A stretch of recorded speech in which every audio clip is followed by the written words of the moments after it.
ധർമ്മപ്രമാണം. ധർമ്മപ്രമാണ വ്യൂവേഴ്സ്ക്ക് എല്ലാവർക്കും ഒരിക്കൽ കൂടെ സ്വാഗതം. ആദ്യം புதுசா கல்யாணம் கழிஞ்சு கொஞ்ச நாளுக்குள்ள சன்னியாசம் வாங்கிட்டு போறான். இது சரிதானா சார்? நீங்க கேட்ட கேள்வி. இப்போ புதுசா ஒருத்தர கல்யாணம் கழிஞ்ச வெள்ளம் சும்மா காவி വസ്ത്രത്തെ കൊടുത്തിട്ട് സന്യാസം ചൊല്ലിട്ട് இப்படி പോറാൻ. அதுக்கு ഒരുപാട് കാര്യങ്ങൾ നമ്മൾ ചൊല്ലേണ്ടിയിരിക്കും. ഒരുപാട് എക്സാമ്പിൾ ചൊല്ലേണ്ടി വരും. ഇപ്പൊ എനിക്ക് തെരിഞ്ഞ ഒരുത്തരെ കൊണ്ടാട്ടി 2 കുഴന്തകൾ എല്ലാം ഉള്ള ഒരു സുപ്രഭാതത്തില് ഞാൻ സന്യാസം സ്വീകരിക്ക പോറേൻ എന്ന് ചൊല്ലി സന്യാസത്തെ കാവ്യ വസ്ത്രത്തെ കൊടുത്തിട്ട് ഇപ്പൊ നടന്നിരിക്കാൻ ഞാൻ ആരെയും കുറ്റം ചൊല്ലുന്നതല്ല. അപ്പടി ഇരുന്ന இந்த സന്യാസத்துக்கு വിലയില്ലേന്ന് അർത്ഥം. ചുരുക്കത്തില് ഇത് ഒരു വിധം ചൊല്ലിക്കഴിഞ്ഞാൽ ഇതൊരു എസ്കേപ്പ് ആക്കും, രക്ഷപ്പെടുന്നത്. അതായത് കുഴന്തകളെല്ലാം നമ്മൾ ഇനി പഠിപ്പിച്ച് നല്ല വേല വാങ്ങി കൊടുത്ത് കല്യാണം പണി വെക്കേണ്ടി വരും. അതുക്കുള്ള ഫൈനാൻസ് ആയിട്ടുള്ള കാര്യങ്ങളെല്ലാം പാക്കേണ്ടി വരും. ഇപ്പഴെല്ലാം ബുദ്ധിമുട്ട് പാത്തു കഴിഞ്ഞാൽ ഒരു എസ്കേപ്പുള്ള വഴിയാക്കും. കല്യാണം കഴിഞ്ഞ് 2 കുട്ടികളെ മാനം പിന്നെ, അതായത് இந்த സുഖങ്ങളെല്ലാം ദാമ്പത്യ സുഖം അനുഭവിച്ച പിന്നെ സന്യാസം പണിക്കരുത് ഉള്ളത് എസ്കേപ്പ് എന്നർത്ഥം. അത് നമ്പർ 1 ഫ്രോഡുമാക്കും.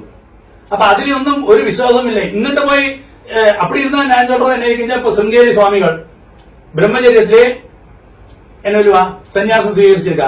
കാഞ്ചി സ്വാമികൾ இப்படி நிறைய பேர் இருக்கா ബ്രഹ്മചര്യത്തിലെ സന്യാസം സ്വീകരിക്കപ്പെട്ടവ. அப்படி இருந்தா அவர்களுக்கும் അർത്ഥമേ ഇല്ലേ? ഇനി നാളെ നിന്ന് എല്ലാവരും കല്യാണം പണ്ണവല്ല ഓരോ കാവ്യവസ്ത്രം ദാമ്പത്യ വാഴ്ക്ക എല്ലാം കഴിഞ്ഞ് എല്ലാ സുഖജീവിതങ്ങളും ദാമ്പത്യ വാഴ്ക്കയെല്ലാം അനുഭവിച്ച പിന്നെ സന്യാസം സ്വീകരിച്ചു കഴിഞ്ഞാൽ ആധുനിക കാലത്തില്, അതായത് കലിയുഗത്തില് അതൊന്നും എടുപെടാതെ. കാരണം പബ്ലിക്കിലുള്ളത് എല്ലാവർക്കും ഇപ്പോ നല്ല നോളേജ് വന്നാച്ച്. അതാ എല്ലാം പാത്തിന്റെ ആയിരിക്കാം, സോഷ്യൽ മീഡിയ വന്നതിലൂടെ എല്ലാം പാത്തിന്റെ ആയിരിക്കാം. അപ്പൊ ഇപ്പടിയൊന്നും ചേർന്ന് തെറ്റായ കാര്യമാക്കും. ഇപ്പോ நீங்க இப்ப இந்த கேட்ட கேள்விக்கு நானே சொல்றேன். என்கிட்ட ஒரு ஆளு பாம்பேந்து, அதாவது அந்த மாமி அடரா, அவ பொண்ணுக்கு கல்யாண வயசு ஆக போறது ஒரு பொண்ணுதான். அவரு இப்ப சொல்றாராம் ஏதோ ஒரு மனத்துல எனக்கு சன்னியாசம் தரேன்னு சொல்லி அவரு போறார். இந்த கோவிഡ് കഴിഞ്ഞ പിന്നെ അവർക്ക് വേലയും ഒന്നും, അതായത് ജോബ് ഒന്നും ശരിയായില്ലേ. അപ്പൊ ഞാൻ പോറേ എന്ന് ചൊല്ലാ. നീങ്ക ചൊല്ലുമ്പോ നീങ്ക ചൊല്ലാത്ത കാപ്പാന ഞാൻ അവരുടെ പേശിനെ അവര് എക്സാമ്പിൾ ആയിട്ട് ഞാൻ ചൊന്നേനെ, അതായത് 2 കുഴന്തകളെ ഒരു കൊണ്ടാട്ടിയുമായിട്ട് വിട്ടിട്ട് സന്യാസം പെട്ടെന്ന് ഒരു നാளைക്ക് സ്വീകരിച്ചതിനാളെ അവരകം എക്സാമ്പിളാ ചൊല്ലാ. അപ്പൊ ഇപ്പടിയുള്ള ആളെല്ലാം മാതൃകയായിരിക്കേണ്ടതാ. എന്നിട്ട് പ്രഭാഷണമോ എല്ലാരും സന്യാസം സ്വീകരിക്കണം, സാധ്യമായിരിക്കണം എന്നാലും ചൊല്ലോ ചേർത്ത് സന്യാസത്തെ അവനവരുടെ സുഖத்துக்கு വേണ്ടി സ്വീകരിച്ചിട്ടുണ്ട്. ഇതില് 2-3 കാര്യങ്ങൾ ഇருக்கு. അതില് നിറയെ പേര് തുടർന്ന് നമ്മളുടെ ഷോഡശ സംസ്കാരത്തിലെ സന്യാസം, അതായത് വാനപ്രസ്ഥം എന്നൊരു വിധി ഇருக்கு.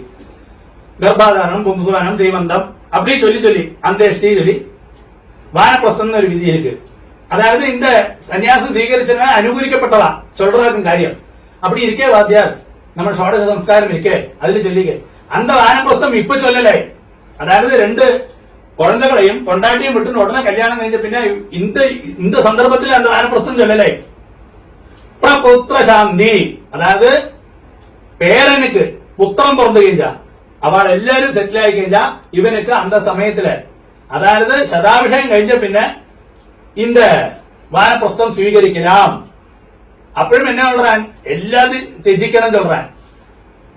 അതായത് നമ്മ ഫൈനാൻസ് വെറുതെ ത്യജിക്കണം, ഒന്നും ഒരുതും പെടാതെ വെറും കാവ്യവസ്ത്രത്തെ ത്യജിച്ച് അപ്പടി ഇരുന്നാൽ മാത്രം വാനപ്രസ്ഥം. അത് ബ്രാഹ്മണനുക്ക്. അത് കലിയുഗത്തിലെ പോസിബിൾ ആക്കുമ്പോ കേട്ടുകഴിഞ്ഞാൽ അല്ല. അപ്പൊ ഇതെല്ലാം ഇപ്പോ 2 കുഴന്തകളെ ഇല്ലേ ചെലവ ചൊല്ലാ എന്നെ കഴിഞ്ഞാൽ ഇല്ലേ അവര് കുഴന്തയും கொண்டாட்டின்னு வீட்டுல அவளும் கிட்டக்கதா இருக்கா, அவளையும் സംരക്ഷ. அப்படின்னா സന്യാസத்துக்கு என்ன விலை? அப்படின்னா കാവ്യവസ്ത്രം എന്തിട്ട്? അപ്പൊ ഇതെല്ലാം വെറും ഒരു നാടകമാക്കും. ഇതെല്ലാം ഇപ്പടിയൊന്നും ചെയ്യവേ പാങ്കില്ലേ. ഇത് മാതൃക ഇരിക്കേണ്ടവാളെ ഇപ്പടിയെല്ലാം ചെയ്തു കഴിഞ്ഞാൽ നമ്മ സമൂഹം എങ്കേക്ക് പോറതെന്നുള്ളത് നമ്മള് ചിന്തിക്കേണ്ടിയിരിക്കും. ഇതെല്ലാം തെറ്റാன കാര്യമാക്കും. അപ്പടിയൊന്നും ഒരിക്കലും ചെയ്യപ്പാങ്കില്ലേ ഇത് ശാസ്ത്രത്തിന് വിരോധമാക്കും.